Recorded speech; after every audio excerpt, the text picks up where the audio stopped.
dolg tole poslušati.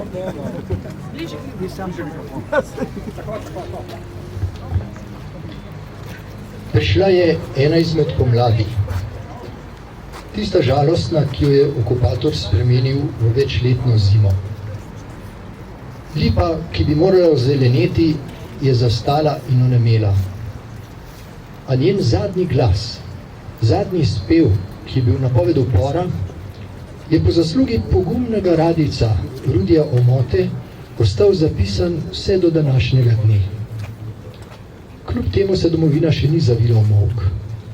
Z glasom upora je nadaljeval radio Kričač, glas Osvobodilne fronte. Njegov kulturni program na dan Prešernove smrti je bil edinstven primer v okupirani Evropi.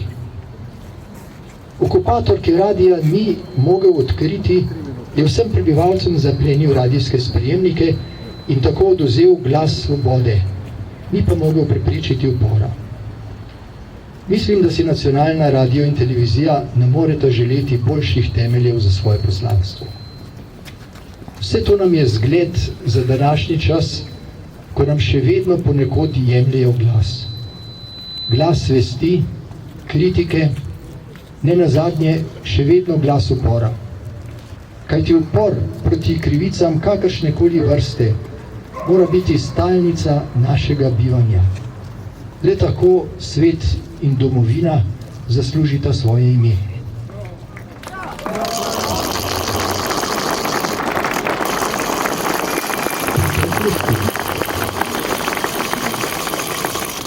V preteklosti smo s tišino, ko je ne bi smelo biti, marsikaj izgubili. O viharju, ki je pometal z ljudmi, je bilo vselej slišati sprva posamične glasove, potem pa vse več njih. Danes nas tukaj ni 40 000, tako kot pred dobrim letom dni. Vendar glas nacionalnega radia in televizije seže v največ domov.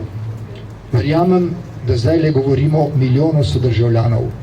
Prav tako verjamem, da nas večina razume in podpira.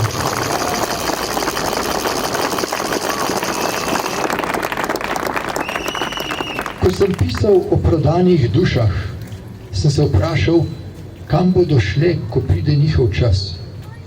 Nekam na obrobje in na večino njih bo pozabil tudi gospodar, ki mu slepo služijo.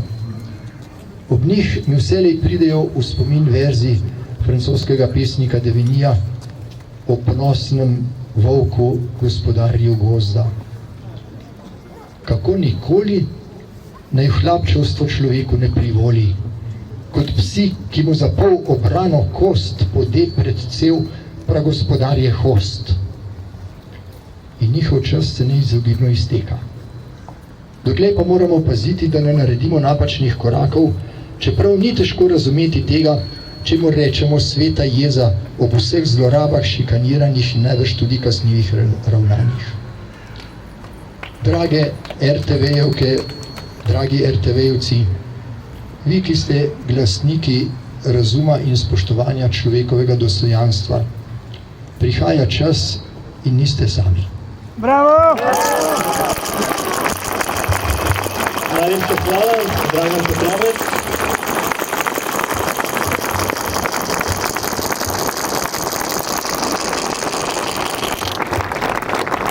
Sociolog